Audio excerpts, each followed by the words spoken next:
الخيط اللي قدامنا ده مش خيط حرير، ولا خيط لونه ذهبي، ولا خيط عادي. الخيط ده خيط ده خيوط تلي. تلي.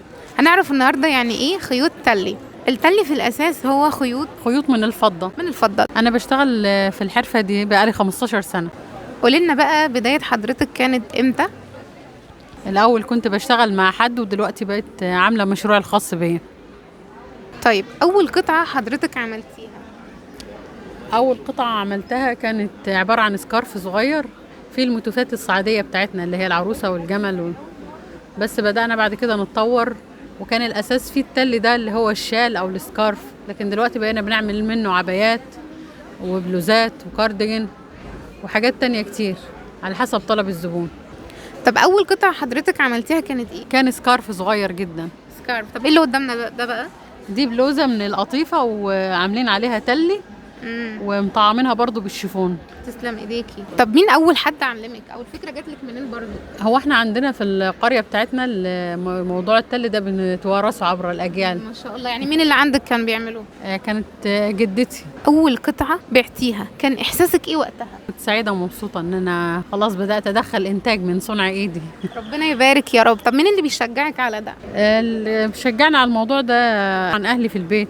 انا اصلا يعني خريجة ليسانس دراسات اسلامية. ما شاء الله ربنا يبارك يا رب. بنعمل الشغل ده غرزة، حتى الابرة برضو احنا بنعملها على ايدينا من النحاس في البلد عندنا. ما شاء الله. انتوا اللي بتصنعوها؟ في مصانع خاصة ولا؟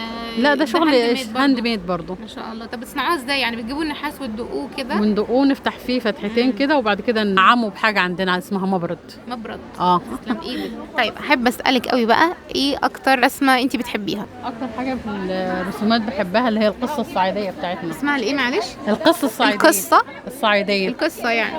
تمام. اللي هي الزرع. اتفضلي. القطعة دي بتحمل التراث بتاعنا. الجمل. الجمل. هو ليه اللي انتوا معروفين بالجمال؟ ما هو عشان احنا من الصعيد بقى. ايوه ليه برضو يعني؟ عشان احنا عندنا القصة الصعيدية بتاعتنا اللي هو الزرع والجمل والعروسة. زمان كانوا عندنا العروسة بتروح بيت جوزها وهي راكبة الجمل والمحمل. الله.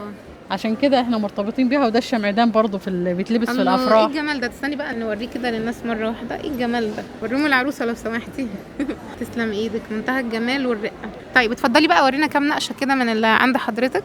انا اسمها رسمة البسكوتة. رسمة الايه؟ البسكوتة دي يعني حلويات بتتوزع. يا ولد. حلويات برضو بتتوزع في الافراح. هنيجي ندوقها عندكم. طب اتفضلوا فوق راسنا. في جواها عجوه دي ولا ايه؟ طيب على حسب الطلب، عايزاها ساده ماشي، عايزاها بالعجوه اللي يجي منكم بقى اللي انتوا تحبوه. ودي برضو تبع الزرع فراوله. ايه علاقته يعني؟ ده ايه بقى؟ ده مثلث ولا ايه؟ دي اسمها فراولايه. فراولايه. تحت هنا اسمه هرم. هرم. تسلم ايدك. ايه الجمال ده الكونار ده بيبدا في اي طرحه عشان نمشي على الخطوات دي. ماشيين بخطى ثابته وأعداد معينه. الخط الثابت اللي هو الاهرامات دي. الاهرامات. ده بيبقى في كل الحاجات يعني على حسب كميه الشغل. يعني مثلا الشغل التقيل التقيله دي هي ده شغل هندسي ما بنعملش فيه اهرامات. ده فيه مجهود رهيب يا جماعه. مجهود بياخد قد ايه الشال بياخد حوالي 6 شهور لو هو شغل تقيل. لو شغل يعني خفيف زي ده كده بياخد قد ايه مثلا؟ ده واخد 6 شهور شغل. ربنا يبارك يا رب. وده برضه حضرتك بتنفذيه لوحدك ولا بيبقى بتعاون مع حد؟ عمل. وهما برضه بيقعدوا 6 شهور ولا؟